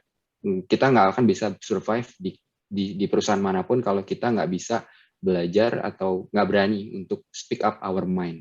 Bahasa saya sih gitu. Jadi we have to dare to speak up our mind gitu. Apakah nanti atasan kamu akan menjadi marah dan seterusnya? We can control that, kan tadi saya bilang. Itu kita serahkan ke Tuhan kalau saya sih. Yang penting kamu doa dulu gitu setiap kali ngomong gitu. Tuhan, saya mau klarifikasi nih, misalkan kamu ke tempat atasan yang kayak galak atau apa. Kalau saya sih belajarnya tetap kita harus balik lagi, tujuannya apa nih, kan tujuannya baik. Kita kan mau nanya, klarifikasi. Kita kan bukan mau istilahnya menentang atasan. Kita mau klarifikasi. Ya pastinya dengan bahasa yang baik ya. Tapi apakah nanti dia akan marah atau apa? Ya jangan kita yang mikir gitu. Kalau itu yang kita yang mikir mah akhirnya kita nggak akan berani nanya. Akhirnya kita tahan, kita nggak nanya, akhirnya jadi makin lama makin jauh gapnya gitu. Communication gapnya, expectation gapnya, akhirnya jadi kita mengerjakan sesuatu yang nggak sesuai ekspektasi. Padahal kita sendiri nggak nanya langsung gitu. Ya jadi memang harus dua belah pihak sih dalam hal ini. Saat kalau jadi atasan ya kita open for feedback, kalau jadi tim kita beraniin aja nanya gitu. Tetapi ya balik lagi ya tetap bergantung sama Tuhan sih kalau saya, karena minta kekuatan gitu loh kalau mau ngomong sesuatu yang susah gitu, misalkan di luar job desk, misalkan ada isu atau apa yang mungkin yang tadi yang ceritanya Herianto kayak gitu, ya doa aja dulu gitu, tapi usahakan kita tetap bicara, minta waktu ngomong one on one. I think kalau memang itu bisa dilakukan lebih baik sih komunikasi, jawabannya kalau dari saya gitu. Ini ada bagus nih masukan dari Vel, jangan sebenarnya harus nggak malu, say sorry juga penting atau iya betul tuh, harus nggak malu juga, harus mau untuk say sorry kalau jadi leader kalau memang salah, open gitu, nggak bisa juga semena-mena gitu. Thank you Vel untuk masukannya. Oke. Kita masih punya waktu, Ibu Pengurus. Ibu Pengurus. Ini udah hampir 5:30 sih sebenarnya, jadi mungkin kalau mau bertanya boleh satu kali ya, kalau misalnya ada juga. Atau masing kalau nggak ada kita bahas satu pertanyaan mungkin yang dari ini, kita ada tadi bahas pertanyaan yang langsung nih. Yang dari Jivo masih ada nih kayaknya pertanyaan. Ada nggak yang mau langsung bertanya dulu di sini? Atau mau menanggapi dulu, boleh nambahin? Dari Ica, Jos, dari teman-teman yang lain? Sebelum kita... Paling aku mungkin mau nanggepin yang soal, misalnya kita masuk ke perusahaan yang mungkin culture-nya kayak, ini sih pengalaman aku sih, waktu pertama kali aku masuk ke perusahaan yang dimana mereka tidak pernah ada HRD semenjak awal perusahaan itu didirikan, itu struggle-nya luar biasa gitu, maksudnya bentrok dengan orang-orang di sekitarnya gitu, dimana mereka merasa HRD itu sebagai ancaman. Nah itu sih. Nah di situ kalau aku pribadi waktu itu akhirnya menciptakan mungkin hubungan yang hangat ya sama mereka yang awalnya ya ditolak sama mereka. Setiap kita nanya baik-baik mereka bawaannya maunya ngegas, ngerasa lu ngapain nanya-nanya ke gua? Sebenarnya suatu hal yang ya itu tugas kita gitu, job desk-nya kita, dan akhirnya kita coba untuk ciptain lingkungan yang hangat untuk mereka gitu, berusaha menjadi teman mereka sehingga ya mungkin mereka bisa menerima kita gitu sih. Ubah culture di perusahaan sih emang cukup berat juga sih, challenge-nya luar biasa itu. Thank you, Vel. It's a good input. Thank you. Oke. Kayak pertanyaan yang ada di ini udah hampir kejawab semua ya. Membangun kepercayaan tadi udah, komunikasi lumrah jika dia udah, menghadapi tekanan udah, rekan kerja yang lepas tanggung jawab. Oh, gimana menghadapi rekan kerja yang kesannya lepas tanggung jawab kalau disabarin, malah kesannya mereka juga keenakan. Komunikasi, balik lagi kalau saya. Jangan takut untuk berkomunikasi dengan orang-orang seperti ini. Saya tuh ada pengalaman sedikit ya. Waktu saya masuk, ada salah satu di perusahaan yang sama yang tadi, ada satu orang tuh yang selalu ditakutin sama semua orang, satu orang ini ditakuti gitu ya. Kalau ngomong sama dia,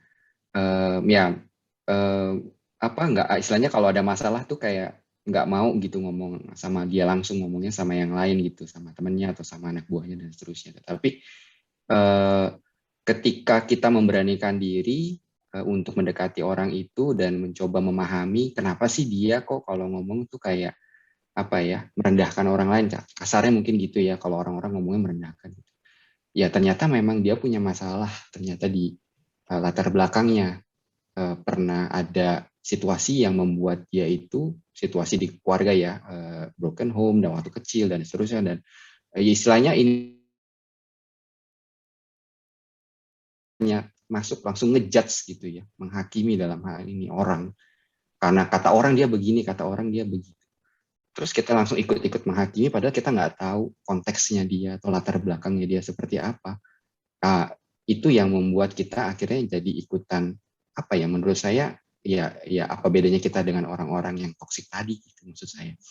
Tapi ketika kita coba berusaha berkomunikasi dengan dia, kita mencoba membangun relasi, berusaha dulu paling enggak ya, dan akhirnya tahu, oh ternyata dia hidupnya seperti itu, akhirnya jadi oke kok, nggak usah takut lagi ngomong, jadi malah enak.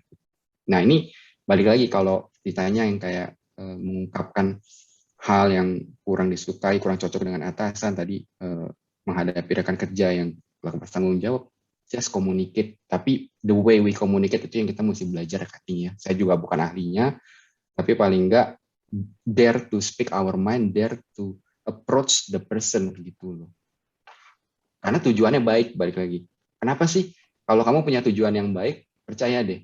Kamu doakan, saya mau ngomong sama orang ini, Tuhan tolong untuk saya bisa ngomong dengan baik. Pasti kalau tujuannya baik ya, pasti ini kok bisa gitu loh. Meskipun nanti dia reaksinya seperti apa, apakah dia terima atau enggak, paling enggak kita sudah menyampaikan, kan udah lega. Kita udah ngomong. Masalah nanti dia mau gimana, yang penting kita sudah ngomong gitu. Jangan kita pendem, akhirnya kita jadi toksik gitu. Tadi kita ngomongin orang ini. Dan itu yang saya pikir kita nggak baik sebagai anak untuk menjudge orang atau menghakimi orang tanpa kita tahu orang itu latar belakangnya atau ya kenapa dia seperti itu gitu. Dan jangan jadi bagian dari toxicity sih untuk ngomongin orang lain kalau menurut saya. Meningkatkan motivasi ketika semangat mulai jatuh, sedangkan untuk mencari pekerjaan belum memungkinkan. Mungkin kalau saya bisa bilang cari supporting system kali ya. Makanya dengan adanya komisi pemuda, care group, teman-teman mesti bisa saling ingetin kali, saling doakan, itu sangat penting sekali sih.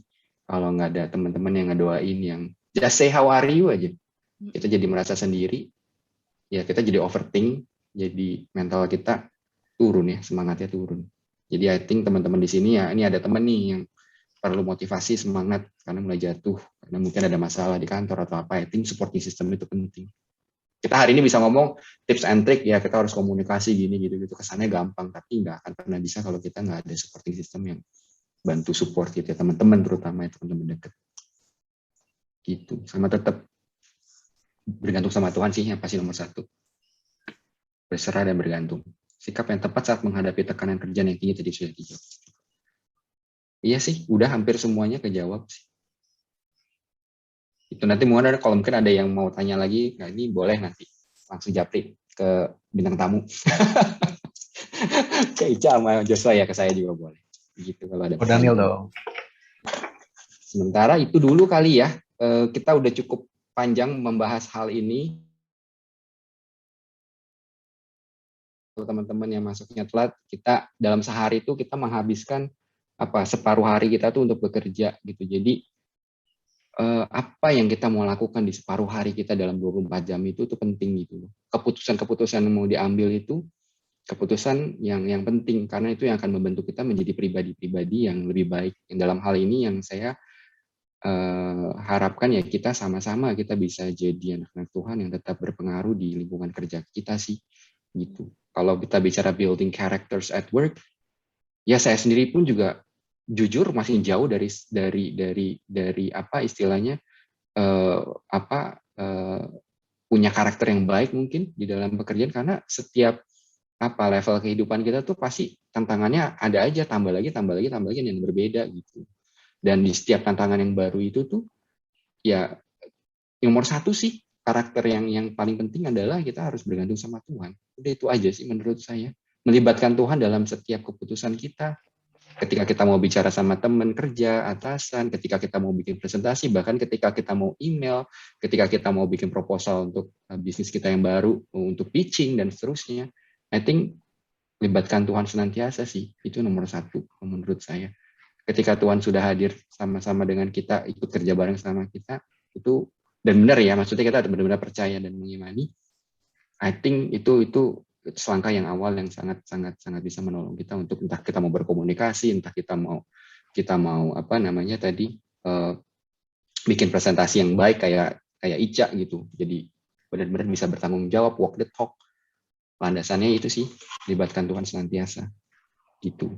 Jadi dalam separuh hari kita ya itu penting banget, karena kan kita mungkin tidur 8 jam, kita kerja mungkin 10 sampai 12 jam gitu ya dalam satu hari, yaitu sangat penting untuk membangun diri kita, identitas kita sih ke depannya. Jadi pasti kita ada momen-momen diperhadapkan dengan pilihan untuk kita mau komplain gitu ya kasarnya ya, kita mau komplain or we want to do something, kita mau mengeluh atau kita mau cari solusi gitu.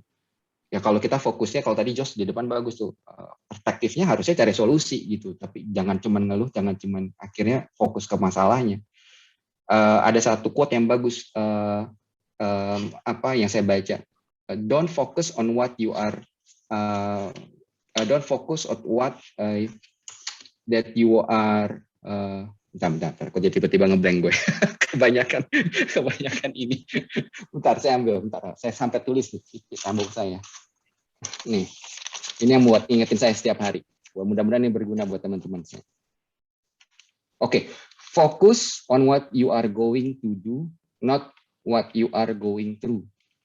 Fokus kepada apa yang akan kamu kerjakan, bukan fokus kepada apa yang sedang terjadi. Kalau kamu hanya fokus kepada masalah kamu, masalah kita yang kita hadapi setiap harinya, kamu nggak akan pernah bisa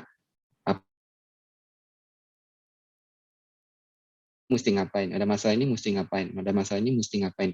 Solusi. Fokus solution oriented sih bahasa. Tadi Joshua ada sempat cerita di awal. Gitu. Thank you Josh. Terus yang kedua, kita mau jadi a negative person yang toxic tadi ini, atau kita tak mau jadi orang yang positif yang berdampak. Pilihan kan setiap harinya kita akan milih kita mau jadi yang mana. Kita mau jadi orang yang mencari kesalahan orang lain, atau kita mau menjadi orang yang mau terus memperbaiki diri. Pilihan juga setiap harinya. Gitu. Buat saya pun juga saya masih bergumul gitu. Kadang-kadang aduh tergoda nih kenapa ya orang ini begini ya gitu ya. Tapi ya balik lagi kan nggak boleh gitu kan menghakimi lagi, nggak boleh nyari-nyari kesalahan orang lain. Kita nggak kenal orang itu kecuali kita udah kenal orang itu dan kita bisa komunikasi, tapi kita belum kenal, ya jangan jadi bagian dari toxicity. Atau yang paling penting di sini, kita mau marah sama Tuhan, bertanya-tanya sama Tuhan gitu ya, kenapa sih begini Tuhan, kenapa sih begini? Atau malah kita tetap bersyukur dan kita mau terus bergantung, tadi saya bilang, dan tetap melibatkan Tuhan di dalam kehidupan. I think itu penting sih. Dan ini yang paling penting menurut saya. nggak ada gunanya kita marah sama Tuhan gitu loh. Tuhan yang punya kuasa atas hidup kita. Kita marah sama Tuhan, dan Tuhan marah sama kita, haknya dia Tuhan juga. Gitu. Fear the Lord, guys. Kita respect Tuhan, jangan marah sama Tuhan. Apapun yang kita hadapi hari ini, Tuhan punya rencana, dan ketika kita semakin berserah dan bergantung sama Tuhan, mengandalkan Tuhan senantiasa, malah Tuhan yang akan terus membuat kita tetap berbuah. Itu sih prinsip hidup saya. Jadi keputusan yang kita ambil setiap harinya akan menjadi bibit yang seed ya, bibit yang kita tanam dan yang akan dituai pada masanya nanti. Jadi hati-hati keputusan-keputusan yang kita ambil untuk kita tetap bisa menjadi anak Tuhan di tempat kerja kita, di usaha kita, itu penting. Itu jadi seed atau bibit yang tadi, kalau kamu menaruh bibit negativity ya akhirnya kamu akan jadi negatif. Bibit positivity, bibit kasih ya kamu akan menjadi orang yang punya terang yang keluar memancar dari hidup kamu. Itu sih. Ya, semoga melalui program hari ini kita bisa mengambil keputusan yang bijaksana di dalam keseharian kita, sehingga kita bisa melihat bahwa versi diri kita hari ini adalah versi yang lebih baik gitu ya, dan yang lebih berkenan di hadapan Tuhan dibanding versi diri kita di masa lalu. Oke. Terakhir penutup saya mau bacakan ayat dari Yeremia 17, boleh Van? Ini sebagai landasan dari diskusi kita juga hari ini. Yeremia 17 ayat 7 dan 8, dan ini ayat yang selalu saya ingat-ingat tiap saat gitu. Menjadi pengingat buat supaya kita tetap terus mengandalkan Tuhan dan menaruh harapan pada Tuhan. Diberkatilah orang yang mengandalkan Tuhan, yang menaruh harapannya pada Tuhan. Ia akan seperti pohon yang ditanam di tepi air, yang merambatkan akar-akarnya di tepi batang air. Tepi batang air dalam bahasa Inggrisnya itu stream, aliran sungai, yang merambatkan akar-akarnya pada aliran sungai, yang tidak mengalami datangnya panas terik.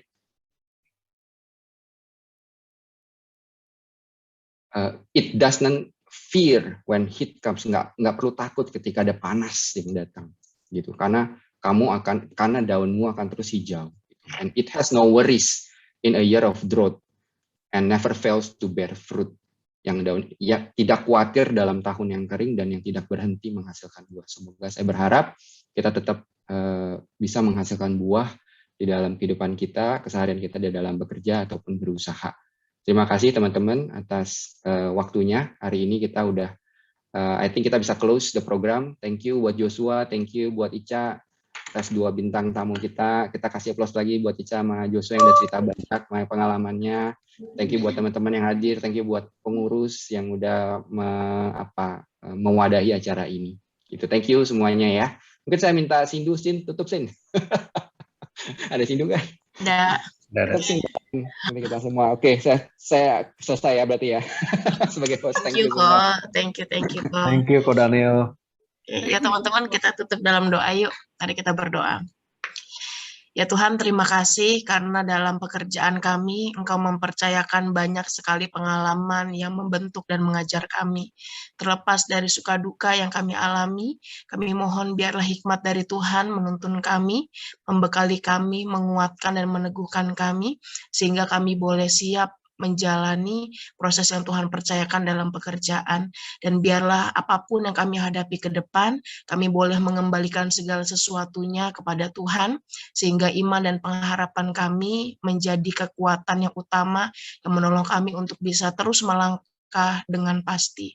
Dan biarlah kami berdoa, Tuhan kiranya juga mengirim banyak orang-orang baik untuk bisa menjadi support system, untuk menjadi teman seperjalanan kami, sehingga jalan yang kami lalui tidak terasa begitu sepi dan menyedihkan, tetapi kami boleh menjalaninya dengan penuh sukacita dan pengharapan. Kami berdoa, biarlah kami boleh bekerja dengan baik, melakukan yang terbaik seperti kami memberikannya untuk Tuhan, dan biarlah hati kami juga boleh ditolong untuk tetap tulus seperti merpati, tapi juga cerdik seperti ular, sehingga kami tahu bagaimana harus bisa wawas diri dalam membawa diri kami. Kami menyerahkan seluruh hidup dan pergumulan kami dalam pekerjaan kami masing-masing, biarlah Tuhan yang senantiasa menuntun dan menopang. Di dalam nama Tuhan Yesus kami berdoa dan mengucap syukur. Amin. Amin. Terima kasih. Kita foto dulu yuk. Nih. Terima kasih, Sin. Thank you. Thank you, Ko. Thank you buat Ko Daniel, thank you buat Ko Jos dan Ci Ica. Ini juga harapannya juga bisa apa ya? Aku sih berasa seneng sih ngobrol hari ini. Yuk, sebelum kita ini kan kayaknya udah pada muka-muka lapar nih mau makan malam. Udah muka-muka beringas hungry. Jadi sebelumnya kita foto dulu yuk. Aku akan bantu. Boleh yang belum dibuka boleh dibuka kameranya. Yang filternya disiapin boleh. Yang punya filter. Oke, ini cuma satu ini sih, satu layar aja. Aku ini 3 kali ya. Oke, siap. 1, 2, 3. Oke, sebentar. Sekali lagi, gayanya boleh bebas kali ya, yang kali ini. Oke. Oke, 1, 2, 3. Oke, thank you semua. Semoga Terima bisa kasih ketemu semua. lagi. Ica, Jos, Ko Daniel. semuanya. Terima kasih, Thank you, Ko Bye. Daniel, Ko Jos, Ica. Thank you. Bye-bye, guys. Itu pizzanya Terima dulu, kasih. jangan dihabisin.